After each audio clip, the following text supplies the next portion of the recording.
All right. I guess I can get started. You'll notice that the voice is a little bit different this time. I'm not David. My name's Christopher Walker to be exact. Well, David runs at Unplugged Woodworking on Instagram. I run at I'm not an expert at this. I was talking with David quite a while ago about potentially doing a dual podcasting session where we both kind of back and forth with each other, but times haven't aligned and things hasn't worked out because, he's in Britain and I'm in Japan. If you follow me, you know that I'm in Japan. So timelines kind of get off track there. Recently he came to me, or he messaged me and said, I've been pretty busy. I can't really do a dual podcasting right now. So how about you hijack the show for an episode? And I said, that sounds awesome. Because I've wanted to do a podcast for a bit. And, I already talked to myself anyway, so I might as well talk to myself and maybe a few people that listen. So, you can just hear me kind of monologue about woodworking tonight, or today, whenever you listen to this, and casually sip my coffee. So I know I don't have as sexy of a voice as David does, because I have the American accent. I don't have the British accent. But hopefully we can all deal and move on and get over it. I will do my best to entertain and speak about woodworking and be enlightening tonight or today. Maybe I should make a word for that. In this podcast, how about that? I'm going to discuss Japanese toolboxes. More specifically, the one that I made recently. There are all sorts of toolboxes you can make. There's a Dutch tool chest, there's anarchist tool chest. You can make a basic tool tote. You can make a tool cabinet for your wall. You can all sorts of tool storage options. But recently I finished up a Japanese toolbox, Japanese style toolbox, that I have been working on for about a year. Yikes. And it's taken me this long to get to it. It's not because that it's actually taken me that long to complete it. Like, I haven't been working on it the entire time. But as more projects crop up, it usually comes, and it usually gets put to the wayside. And I have just kind of delayed working on it. But recently, as of 2 weeks ago, I kind of forced myself to start working on it again. And it's finally kind of done. And it didn't turn out too bad. I'm looking at it right now. I'd say it's okay. So in this podcast, in this episode, kind of talk about what choices I made along the way, what joinery I used, what tools I used, the time frame that it took to actually do all these things, and finally I'm going to get to the mishaps and the lessons learned and the if I could changes, if you will. So we'll be covering all that. If you haven't followed along with the journey, check out my Instagram at I'm not an expert at this, and you can see the pictures of all that went on into this build from October 2019. No, maybe before that. Yeah, no. October 2019 to now, almost November 2020. So let's start off. So I'm in Japan. I'm making a Japanese toolbox. So I've had several inspirations to look at being over here. I actually purchased one off of a friend who was getting rid of a couple, and this particular one that I purchased off of him was just simple tool storage and marking gauges and whatnot. sits down beneath my bench right now. It's simple construction. It's a couple pieces of wood nailed together into a box, and not much else. If you've ever seen a Japanese toolbox, they aren't too difficult to make if you just use nails or metal fasteners. So while being in Japan, I wanted to use a primarily native wood species, and probably the easiest to come by as far as hardwood, one of the easiest, I should say, is a wood called keyaki. It's the Japanese elm equivalent, the elm equivalent of Japan. Pretty dense wood. Kind of has interlocking grain. It likes to move if you haven't dried it properly. But once it gets stable, it stays pretty stable, and it dries out pretty fast. You just kind of have to monitor it while you dry it if you're milling it by yourself, which for some of the pieces, the front and back panel specifically, I dried and milled and dried myself. Found some logs by some people's house, and I was like, hey, do you need those logs? And they were like, no, we don't need those logs. And I said, okay, I'm going to take those logs. And they said, okay, take as many as you want. And so I did. Me and a buddy got them all milled up, and some of those went into this toolbox. Also, in this toolbox is camphor laurel. It's called kusu over here, kusu no ki. If you've ever messed with kusu, you can smell it already. It's palpable in the air. If you haven't ever planed, cut, chiseled, messed with kusu, just think of Vicks VapoRub. Your mom used to smear it on your chest when you had a nasty cold. That is kusu. The oil used in Vicks VapoRub is actually from camphor. So, yeah, part of my toolbox smells like that. I mean, it'll subside after a bit and it'll go away, but if you get really close, you can always smell it. But local species in Japan. Yeah. Actually, for those of you who are familiar with Japan, and you're familiar with Ghibli studio movies, like My Neighbor Totoro, and the big fuzzy teddy bear looking thing. If you remember watching that movie, the big tree that Totoro lives in is actually kusu, if you pay attention to the movie. So, the last piece of wood, the last final species I used was ebony. I used ebony accents because there's some interesting joinery going on to accommodate some requirements I had for the toolbox. And a little bit of inconsequential information is there's some ash in there, but the ash wasn't really intended to be in there. I just kind of got lucky / screwed up. So I had an ash piece that I was using for a different project, and I went to resaw it, and the bandsaw that I was resawing it on just kind of didn't like me. So I ended up making this slab of ash a little bit thinner than I intended to. So those became the bottom panels for some inner trays that I have inside of the toolbox. But yeah, so ash is also in there. So Japanese toolbox, basically out. You got a box, right? The opening where the tools go into is from the top of the box, much like you'd see in a tool tote or an English tool chest. But the difference is a tote doesn't have a lid, period. An English tool chest, its lid, it has a lid. It's usually hinged.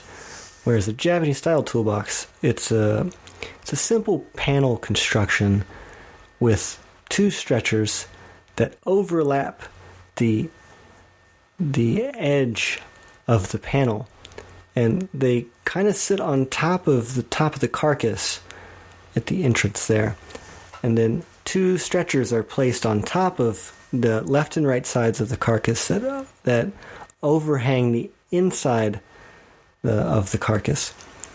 Now what happens is the lid slides underneath part of that overhang, and then slides back underneath the other overhang on, say you put it within the right side. You slide the panel up underneath the right side overhang. Then the two stretchers on the panel sit on top of the outer carcass, and then it slides back underneath the left side overhang, and then a key gets inserted between the right side overhang stretcher on the actual carcass and the stretcher on the panel, so it secures it firmly in. If you can't really picture what I'm saying, go look up some pictures on the internet somewhere and check it out. That'll be a whole lot better of an explanation than what I can provide here via audio. That's the basic idea behind the construction of the carcass. So there's a couple of different ways you can put all these together, the sides to the ends, to the stretchers, to the lid. Like the one I bought, like I said, is all nailed together, but I decided to go and be fancy and whatnot. So I put in some hand-cut joinery within mine. So the total length is, I think, came out to about 44 centimeters long or something like that. I could do a quick measurement real quick, but I don't want to bore you with that. So the ends of the toolbox are inset into the sides of the toolbox, about 3 centimeters in, and that's where the joinery starts. The sides of the toolbox have a dado cut into them the dados are the exact thickness of the end panels of the carcass. And the end panels slide into that dado. They sit in that dado, that housing joint.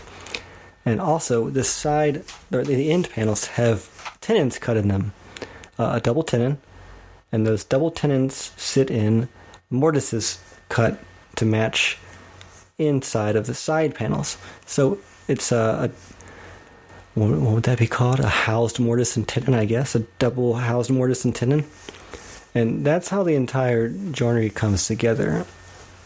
When I glued it up, I put wedges inside of the tenons to add a little strength, and it all came together nicely. On the bottom, before I did all that, in between the dados, and also on the side panels too, I put a groove all along the bottom edge. That was about 6 millimeters. And that held a bottom panel, which is the bottom of the actual toolbox, bottom of the carcass. And that finished off putting the carcass together. Now that took about, 30 seconds of explanation, but cutting it all by hand took several days. I didn't quite have all the tools that I needed to do it, so I had to get a little creative with some things, like cutting the 6 millimeter groove. I didn't yet have a 6 millimeter blade on my router plane, so I had a little fancy. So it took a little bit longer than just explaining it that real quick. But in the end, it made a very, very, very solid carcass that just, I don't know, it ain't going anywhere. And it glued up, came together nicely, put the wedges in, and that added some strength. Now, the biggest issue that I was going to have is I wanted trays on the inside, and the trays were going to sit on a lip and in a groove. I put a piece of wood on each end panel inside of a groove that was raised higher, and I determined that height based on the height of my number 5 jack plane, because I knew I wanted my jack plane to be in there. So that piece of wood that sat inside the end panels, I wanted to hold a tray or 2 trays.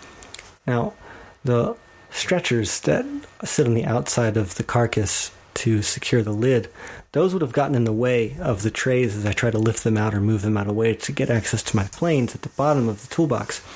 So what I ended up doing was I cut out within, I said there was a 3 centimeter gap between the start of the long panel and into the end panel. Within that 3 centimeter-ish gap, I added a handle made of camphor, and the camphor handle secures into that 3 centimeter gap by a dovetail-shaped mortise that is cut into the long panel, and then a dovetail-shaped tenon that is cut into the ends of the handles, and that's on both sides, right? So in order to secure the long stretchers between the left and right side of the carcass to hold that lid in place, what I did was I put a long tenon coming out of one of the inside face against the carcass, the end panel carcass. I put a long tenon-like thing jutting out, kind of like a post, and that post matches a mortise on the long stretchers that I created, that I cut out. So those posts, there's 4 of them. They sit on, there's 2 on the left side of the carcass, 2 on the right side of the carcass. And the stretchers with their mortises go down on to those tenon posts, and they seat against the carcass frame, held in there by a dovetail lap joint that is within the handle that sits next to the end panel.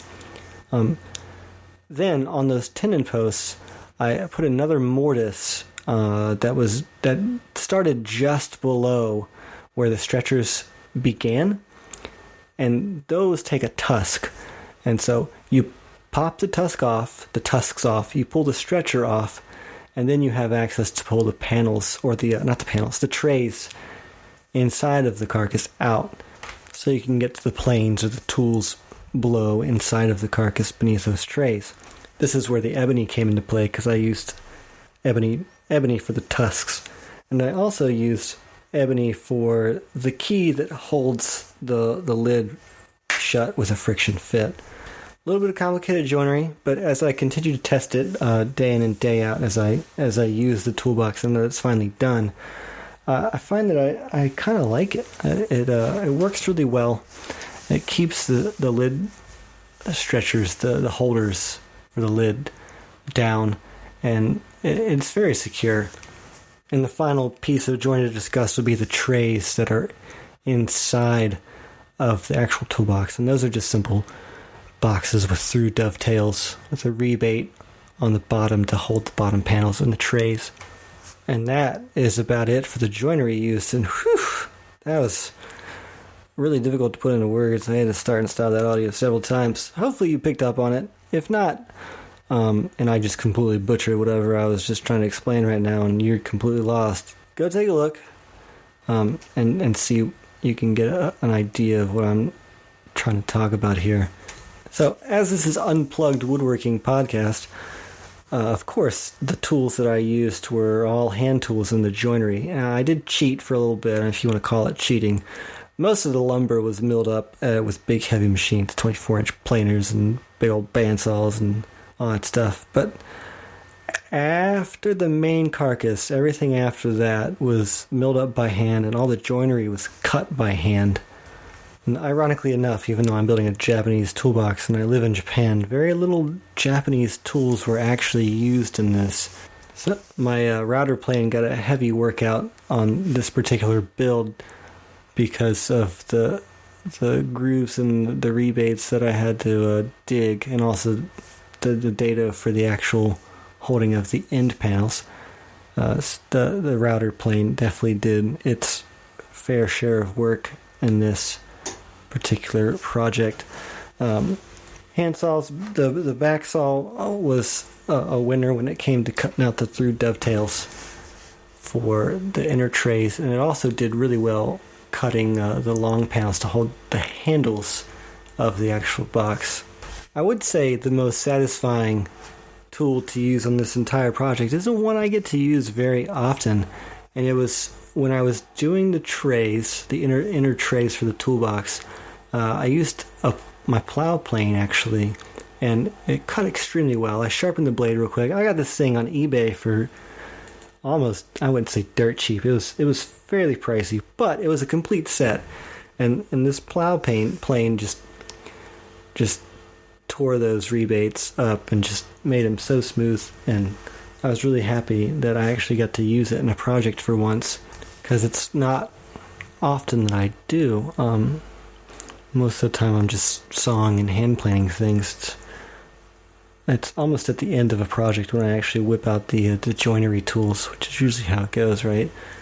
You do all the rough work and you do all the cutting and getting boards into the right dimension, and then you go to cut the joiner, and the joinery is done super quick, and you're like, why couldn't I have more joinery time? But yeah, the plow plane was definitely a joy to use on this one. Now, like I've said, I've had quite a while to work on this thing. I started, like I said, in October 2019, and the first things I did was just resaw the boards that were to be the outer carcass. I had this project started after, like immediately after I finished my home workbench.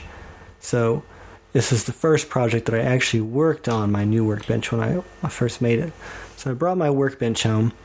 I started getting to work on this toolbox here.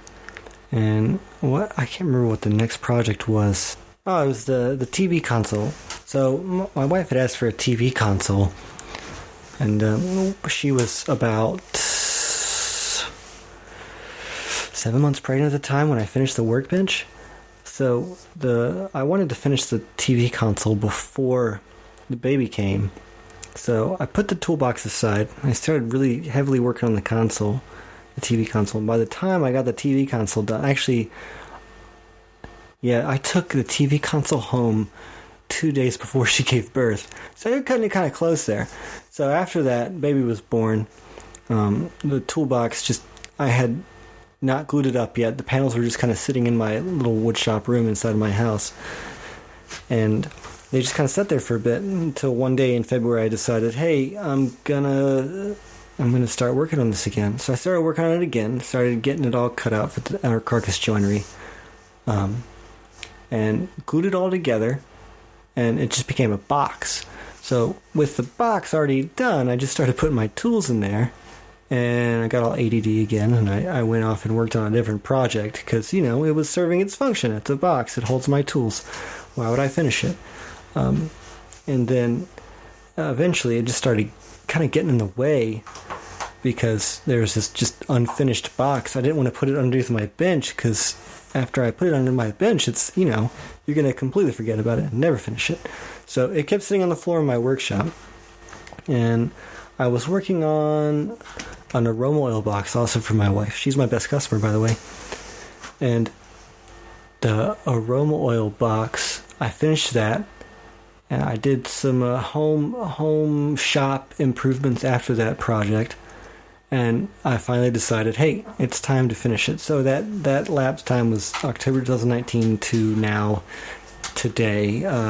3 days ago, I put the final coat of oil linseed oil on the outer inner trays. And now I'm deciding on tool layouts. So technically it's not completely done yet.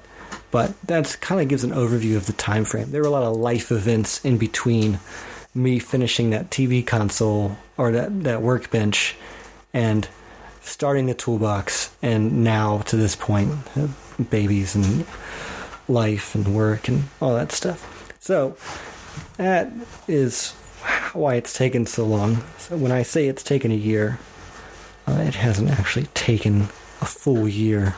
That'd be ridiculous. So I just briefly covered what I said I used for the finish, and the finish was a simple boiled linseed oil finish. I didn't get too fancy with it. It's technically shop furniture, right?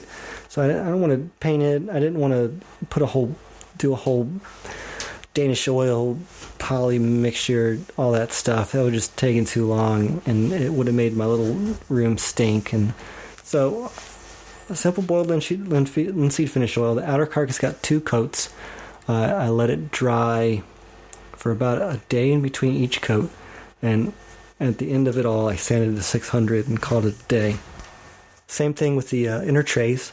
The inner trays got a single coat of boiled linseed oil because they're going to sit on the inside and they're not going to be really viewed. But when I pull them out, I want them to look nice. And also, a guy that I was talking to about whether I should do it or not, he also said maybe it'll provide some tool rust protection if there's our tools sitting directly against it, and that makes sense.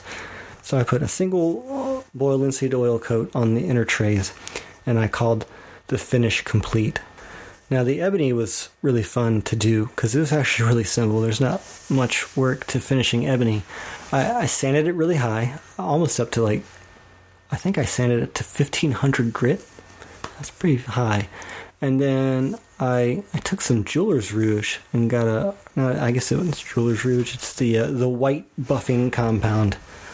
I put it on a buffing wheel and I buffed the highly sanded ebony pieces with that compound, and it just made this beautiful sheen across it, and it almost looks like glass. But that was pretty simple to do. It took a little elbow grease to run it across the sandpaper, but after that, just flip the buffing wheel on and it's done. No messy oils or anything like that to worry about. And that about sums up the entire building process of the toolbox for me, at least. So, now, let's talk about the things that I really wish I could go back and change.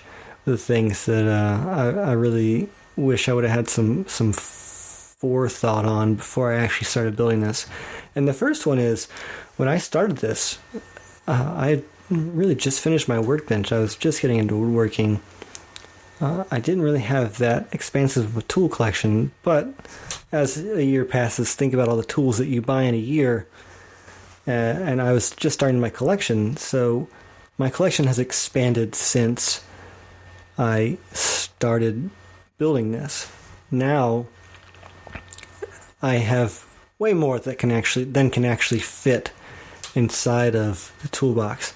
So I'm going to have to be very selective about what I put in there and what I don't put in there. So the intent for this toolbox in particular will be to transport back and forth from my home shop to the local community wood shop that I attend sometimes. And I'll just take the essential tools that they don't really have there or that I'd prefer using my own. So I'll have to keep that in mind when I think about this toolbox, because not everything is going to fit in there. If I would have had some more forethought when I was going into this build, perhaps I could have added maybe make it a little longer, make it a little bit wider. So that would have prevented me from having to be so selective about the tools that I put in there. Next choice, while Keyaki is a very beautiful wood, the Japanese elm species is a very beautiful wood, and I got some really beautiful straight grain from a lumber yard up here. It's a very heavy wood. It's a hardwood. I wish I would have used a lighter wood, because in the end, the toolbox gets kind of heavy with all the tools inside of it, with the weight of the wood. It becomes a little bit cumbersome to carry. That might pose a problem if there were more tools in it. So maybe it is actually good that the size is kind of small, because I can't overload it with tools that, I might drop and they might shatter on the ground and I would cry. Now, for the most part, I think the joinery is rock solid. I don't think it's going to have any problems with, if something falls on it. I don't think it's going to break. But the one area that I'm concerned about is how I put the handles in. Like I said, there's handles that go on the side, and the post tenons hold the stretchers in place. Well, the handles are kind of dovetailed, kind of like a lap joint into the long panels of the toolbox. I worry about if those handles might eventually put too much stress on the end of the long panels and pull that straight grain backwards. They're glued in. I don't suspect there'll be a problem. It feels sturdy with the glue and the laps and everything else in place, holding it together. I don't think it'll be a problem, but when I was first constructing it, I was a little bit worried about it. I should have put a through tenon rather than using a lap, but that was a last minute decision after I had already glued the carcass up, so it was too late to kind of squeeze that handle in there. And along with the issues with not having a complete working tool set yet when I first started building this, I also didn't have very many chisels. Now I have a ton of chisels, and a lot of them are useful for a lot of different things, and I want to take them with me. So I wish I would have thought a little bit more about chisel storage. There's another woodworker on Instagram. It's called at Never Stop Building. There's a guy named Jason Fox. He built a toolbox, a Japanese toolbox. I kind of copied his idea, actually. He built one, but he put a chisel drawer on the bottom of his toolbox. I really wish I would have implemented that or something similar, because now I have to use one of the inner trays to store my chisels. So I have to come up with some sort of scheme to hold those in place so they're not knocking around into each other, cutting the side of the walls. If I would have made them their own little bed at the bottom, I think it would have gone much better for me. And last but not least, glue ups. I should have been doing the finish, the boiled linseed oil finish, before I did the carcass glue up. And I would have liked to have done both the inside and the outside. As it sits right now, only the outside is done, because I didn't want to take the time to do the inside. I don't think the inside will be needed that much. I don't think it'll be detrimental to the function of the toolbox. But it does look a little inconsistent when you take the lid off and you look inside and you see the dark, beautiful richness of the keyaki on the outside, and you kind of see the dull, unfinished wood on the inside. Again, that's not a deal breaker for function. It's just an aesthetic choice that I wish I would have thought about before I glued everything up. I should have done the finish first. But I could sit here and complain about Toolbox all I want and be a little bit self-deprecating about my methods of going about it. But I think overall I'm going to be satisfied with it. It will fit perfectly underneath of my workbench, and that is what's important. It'll also be good when I need to transport a lot of my tools when I want to use them somewhere outside of my home shop, which at the end of the day, that was what the purpose of building the toolbox was anyway. So in the future, I may like to build a larger tool chest that will actually hold everything, but that's a little bit more down the road when I have some more time. But for now, this will do. I think I'm really going to enjoy using it, and it did turn out beautiful. I think it turned out really nice looking, and the whole stretcher joinery lid attachment thing to get the inner trays out is really working out very well, and I'm happy about that. So while it's really easy to sit here and point out all the mishaps and the wish I could changes, well, one, it's too late, it's already glued together. And two, well, whatever, it's part of the journey, right? We're all just trying to learn how to woodwork as we go and enjoy ourselves in the process. And I did very much enjoy myself. I will admit that I had to force it in at the end there. I had to kind of motivate myself to finish it off. But that was mostly because I wanted to work on a different project. But since I took the time to say, no, we're going to finish this project first, and then we'll move on to something else, well, now I'm going to be done with the toolbox, and I can get out of the way, and I don't have to worry about it anymore. So I can be happy about that. And that's really all I have to say about the Japanese toolbox that I built. If you want to check it out, go check out my Instagram. I said that earlier in the podcast. I want to thank David for letting me hijack an episode for 1 week. I really kind of enjoyed talking to the abyss of my woodshop as I sit here. And yeah, I had a lot of fun. Hopefully you got something out of this. If you have any questions, feel free to DM me on the platform. And I'm going to sign off. He usually signs off about here. And have a good day, night, morning, whenever you're listening to this.